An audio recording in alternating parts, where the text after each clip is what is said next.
Hi, welcome. I am Melissa Virtue, and I wanted to share with you a bit about fairy tales.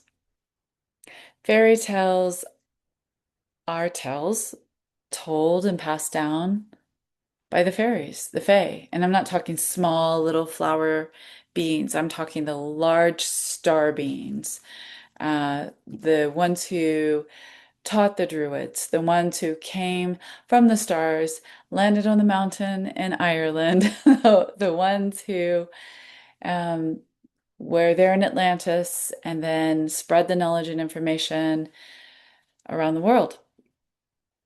They brought the five sacred tools and instruments. These fairies, these fae, the shining ones, the other folk, the fae, the tall ones. So, in particular, I would like to discuss a Grimm's fairy tale, Snow White. This fairy tale is fascinating, and I will just leave you with codes and thoughts and little phrases, and you do the work of dreaming with them. Invite them into your dream space, sit and listen and commune with them to see what unfurls for you, what rises for you, what seeds, roots, shoots, and blossoms for you with this. So, Snow White, snow, wintertime. In some belief systems, that's the north, the element of earth, stones, bones, the north, the crone, the old wise woman. Okay, white, the color of the yin yang, right? The one that is encompasses all colors. This is black as well, but it's the mirror to black. All right.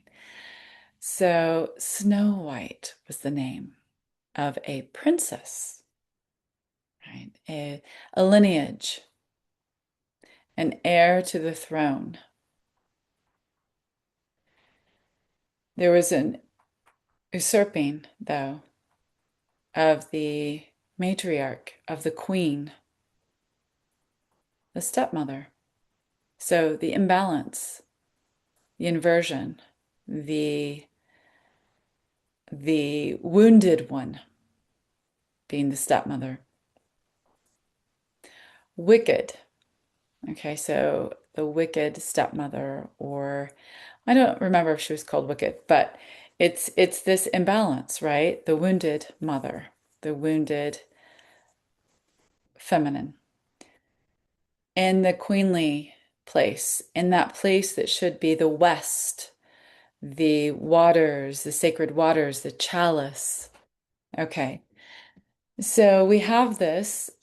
She is rivaling the daughter, right? Who she should be guardianshipping. That's my word, guardianshipping. Custodian, guardian of, um, sharing wisdoms with. But instead, because she's wounded, she's rivaling. Okay, so then we have also the masculine, which takes a little bit the wise king, right? The south. We have the south. So Snow White being the maiden, the east, the new beginnings, the young maiden, the lover, also represented by the prince in the story, who is, or in this tale, the fairy tale, who is the warrior poet, the bardic poet warrior, right? And it's represented by the sword. So you can look at the tarot with this as well on the wheel of the elements and the directions. So that represents the sword, right? The sword of truth. One of the elements or technological magical tools that the Fae brought, specifically the Troja de Danann. Okay, anyway. So then we move back to the king. So he's in the south, the element of fire. And he didn't use his discernment. So he was imbalanced in choosing the wife after his crust, perhaps because of grief, perhaps because of multi layers, if we just look at the story, and I'll leave that to you. So, moving into this mirror reflection, this magical mirror, this scrying into the mirror being used, mirror, mirror on the wall, wall being structure, right? Hanging on the wall structure. I'll leave it at that. Like I said, I'm just going to offer these codes. You decipher, you feel into where it's meeting you. Mirror, reflection. Mirror being a scrying, one of the first tools for scrying with the wombic space, with the womb, with Gaia's womb, with the Pythia.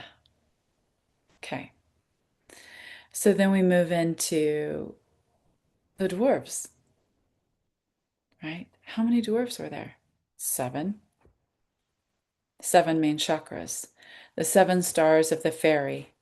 In Avalon, there is a seven-pointed star. Yeshua has a seven-pointed star, right? The heptagram.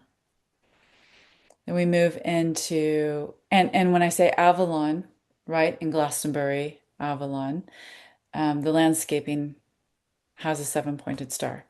Okay, so then we move into um, the seven main chakras or gateways or portals. And there are so many things that we connect to seven, right? So just think of that coding as well. And dwarves, little people, the little fairies, the dwarves. Dwarves, Tomties, Tomten, gnomes. They are of the earth. They are the elementals of the earth that care for guardianship the earth. These dwarves mine. What are they mining? Minerals and crystals within the earth. We can look at this as a mirror reflection within us. What are we mining within us? Then we look at their names. Some of their names seem random, but those names come from Disney, right? So that's also a layer to peel away and release. There are no names mentioned in the Grimms, right? So then we move on to perhaps in Grimms they didn't mine, and some of the Fae Tales and the layers they do mine, but in Grimms, again, I invite you to read the Grimm's fairy tale of Snow White. It's very different than Disney and other sharings. Snow White she ran away from home. She ran into a forest. Did she lose her way? Is it like Moana 2, where you need to get lost to find your way? So she goes deep within the forest. What happens in forests? What are forests? What's that the element of? So think about that as well. Feel into that. Moving into the forest, she's speaking the language of the birds and animals. She's communing with the birds and animals. She finds her way into a small home. She enters that home, not invited. That's interesting as well. But she goes in,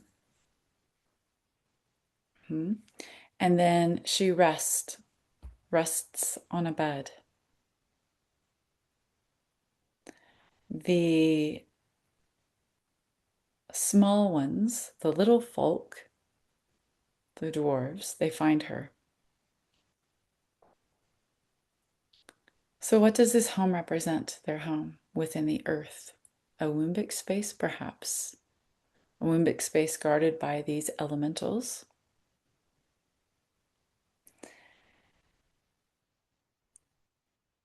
They want to keep her safe when they find out her story. That she is to be, her heart is to be given by the huntsman to the queen, the stepmother. right? The queen, the wounded feminine wants her heart. What is the heart? It's a compass. It's our compass. It's our truth. It's magnetic force, right? It guides us home to the stars. It guides our journey of what we came here to do. It helps us speak our truth. It is heart-mind coherence. It is womb, heart, mind. It is the masculine head and the wombic feminine converging within the heart, the honeycombed heart. Okay. The feminine shapeshifts, the wounded feminine shapeshifts into an old crone offering an apple. So in the Grimms, it was a ribbon first, a poisonous ribbon, a tie that can bind, that can weave, a tie. So when we think about family ties, we think about patterning of what we've woven in our reality or in our life, our belief system, our thoughts, patterns, right? Poisonous tie. Then the next gift offered was an apple, the wisdom. But yet it was the inverted, it was poisoned. How does this relate? Right? Look at this wisdom. Powerful, potent.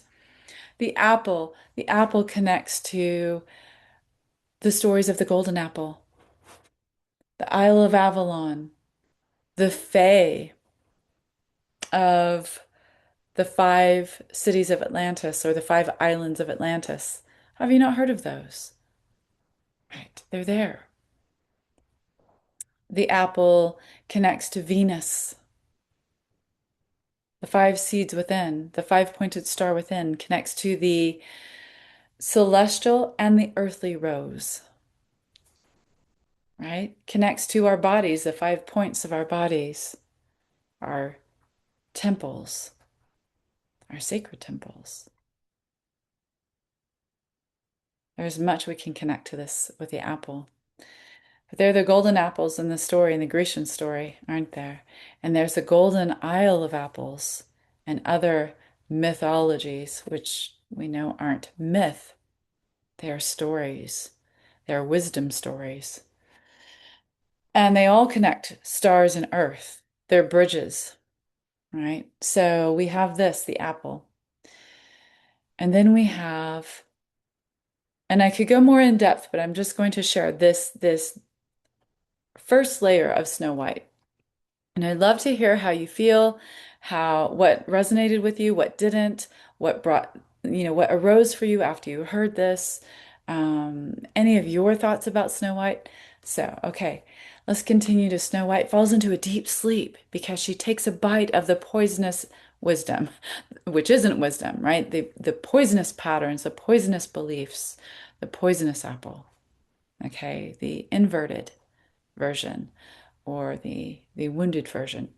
She falls into a deep sleep. And these elements, the earth mourns her, this feminine, this maiden mourns her. And they put her into a glass casket. This reminds me of Osiris in a way, or the king's chamber in the Great Pyramids, or the queen's chamber, which what's in the queen's chamber, but in the king's chamber where there's a sarcophagi. So she's put into this glass sarcophagi for initiation, right? Resonance, frequency, initiation. And you can see through it. It's transparent what they put her in, placed her in. They built this for her. And then they placed her on top of a hill, a point on the earth, perhaps where there are dragon line convergence, also known as ley lines, a power point. A hill can be a hollow hill, which is a fairy hill, right? That goes into inner earth. And two guardians were there with her always. Two guardianshipping, that word again, her. And they would change the guard each night. So two gnomes or Tomten or dwarves were with her. keeping watch over her in the night and during the day. And then they would switch, and two new ones would come and stay with her, always keeping watch. That's fascinating, isn't it? So we have a three there, two masculine elementals and the feminine in the middle. Almost like the doorway, the portal they're creating while she is in incubation in that portal. They're creating that portal, the gateway, right? Like two standing stones on top of the hill where the stars penetrate in the hill and then go inside. Do you follow? Or are you feeling this? And she is being initiated. The only thing that can wake her is the true lover's kiss, the breath of life, the breath that comes from the kiss, the saliva and the breath that comes from the kiss. The woman's saliva awakens the masculine. The feminine saliva awakens the masculine. This is swallow magic and medicine. But we have the breath, the lips, right, of the true lover's kiss. The polar opposite, but not opposite, but match, right? The pole match, the polarities, the yin yang, the inner union. So the prince represents that east again, new beginnings. Her inner union awakens her. He finds her. He's enchanted with her. He's magnetized towards her because her heart is still there. She is just in a deep sleep. And he awakens her with the breath of life, the ankh, the kiss, the creation, the two making a third. Okay, so I'll leave it there for today. I'd love to know your thoughts, your feelings, the resonance, your what's moving within your body. Thank you for joining me, and I will be back for more fairy tale sharing and wisdom and codes. Many blessings to you. A heart bow to you, and magic, and joy, delight, and love.